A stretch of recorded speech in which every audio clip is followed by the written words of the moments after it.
Hi, and welcome again to another edition of Market Analysis for today, February 22nd, 2024. I'm Giovanni Benacourt, analyst, trader, and educator with Vantage Markets. What a day yesterday. NVIDIA's stellar performance and jaw-dropping outlook has commentators searching for an appropriate historical comparison. Is it like the dot-com boom of the 1990s?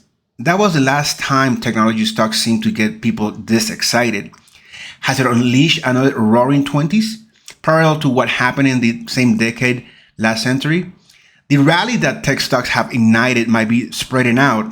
Before NVIDIA reported earnings, 10 of 11 sectors of the S&P 500 rose yesterday. Perhaps the best analogy is the Californian gold rush in the 19th century. As the saying goes, the people who make the most money are the ones selling shovels. That's what NVIDIA is doing. Artificial intelligence is a gold mine. It's not obvious which companies will make the biggest fortunes from AI, but they all need the high-powered chips NVIDIA offers just to get started. That's why the stock appears to be such a sure thing.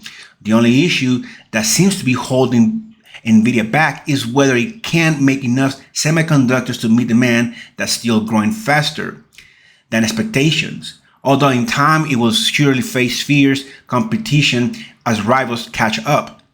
The company's results has far outshadowed minutes from the Federal Reserve, which suggested interest rate cuts may still be a long way off. If AI hype and the highest interest rates in decades are having a wrestling match, AI appears to have the Fed in a headlock. Of course, historical references for the century, for the current frenzy, will draw comparisons for how it all ends. Obviously, the dot-com boom led to a spectacular bust.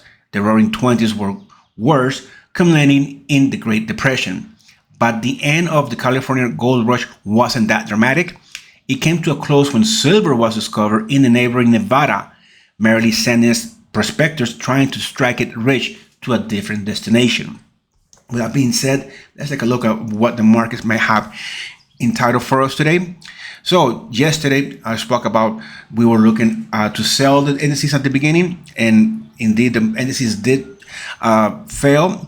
They surpassed my support, which I had at 14,400, but quickly recovered and closed in the green, and that momentum has spilled over the open. So let's go with that momentum at the open. Let's see if that momentum will take us up to 18,000 and perhaps even revisit the high of February 12th on the Nasdaq. The S&P 500 is looking to make a new all-time high and let's see if it reaches 5080. So it could be they could do a quick correction, a deep correction, and go back into the red. But for now, let's just go with the momentum.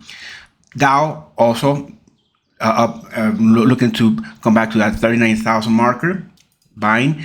Crude oil, however, is just making this coffin of congestion. I call it, ladder of movement. Just consolidation also could be contemplated. And a breakout is seem to be also on the table. We could probably break to the upside, break that $79 resistance level, which we are below it by 50 cents. So this area 78.50ish has been quite of importance. The market has not been able to penetrate through it. Let's see if today will be that day. Yeah, we are retreating right now. We're doing a pullback. Let's see if the pullback will take us back down to the moving average of 77.33, and from here rebounds back up towards the $79, or will continue to trend or to trade lower, passing the moving average, and that could be a sell signal. Then we have Nat Gas. After making a nice comeback or recovery, is looking to sell some recovery or some of the profits today.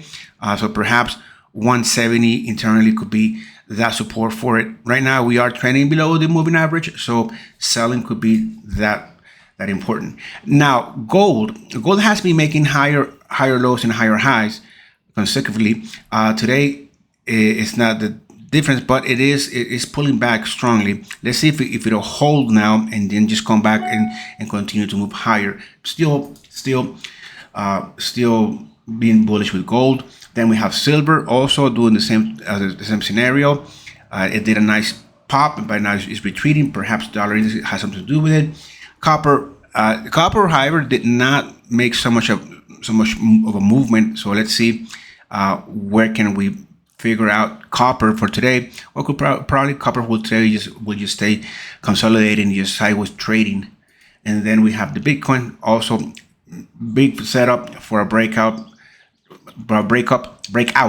Let's see where would it break out towards to the upside or to the downside. We're still there.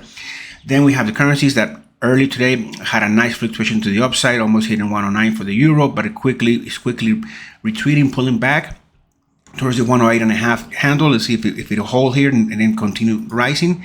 Also, the pound did a nice pop and it's retreating now to 126.5 because the dollar index has dropped, but now it is recovering. Let's see if that's already done and it will continue to trend lower. If it does continue to trend lower back to 103, then we'll see a continuation to the upside in metals and the currencies. Have a great trading day, and I will see you tomorrow. Thank you for watching.